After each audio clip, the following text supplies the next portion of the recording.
राधे राधे दोस्तों, एक बार फिर आपका हार्दिक स्वागत है मेरे YouTube चैनल पर। आज की अमृत कथा है चले भगवान से मिलने। एक बार एक संत एक सेठ के पास आए। सेठ ने उनकी बड़ी सेवा की। उनकी सेवा से प्रसन्न होकर संत ने कहा, अगर आप चाहें तो आपको भगवान से मिलवा दूं।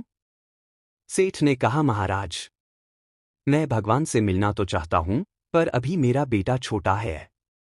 वह कुछ बड़ा हो जाए तब मैं चलूंगा। बहुत समय के बाद संत फिर आए, बोले, अब तो आपका बेटा बड़ा हो गया है, अब चलें। सेठ महाराज, उसकी सगाई हो गई है, उसका विवाह जाता, घर में बहू आ जाती, तब मैं चल पड़ता। संत 3 साल बाद फिर आए। बहू आंगन में घूम रही थी। संत बोले, सेठ जी, अब चलें।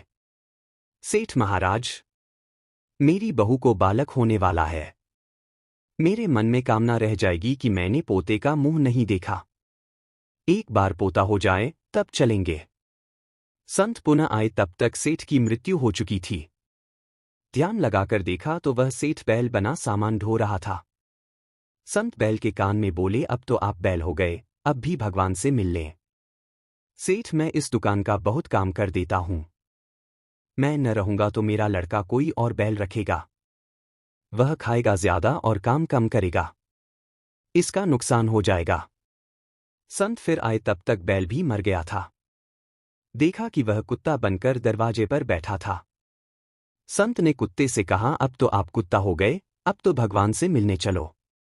कुत्ता बोला, महाराज, आप देखते नहीं कि मेरी बहू कितना सोना पहनती है, अगर कोई चोर आया तो मैं भौंककर भगा दूंगा। मेरे बिना कौन इनकी रक्षा करेगा। संत चले गए। अगली बार कुत्ता भी मर गया था और सेठ गंदे नाले पर मेंढक बने टर टर कर रहा था।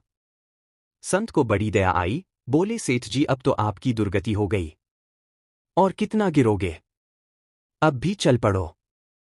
मेंढक क्रोध से बोला, अरे महाराज, मैं यहां बैठकर अपने नाती पोतों को देखकर प्रसन्न हो जाता हूं।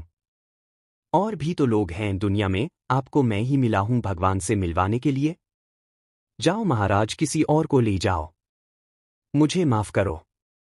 संत तो कृपालु हैं, बार बार प्रयास करते हैं, पर उस सेठ की ही तरह दुनिया वाले भगवान से मिलने की बात तो बहुत करते हैं, पर मिलना नहीं चाहते।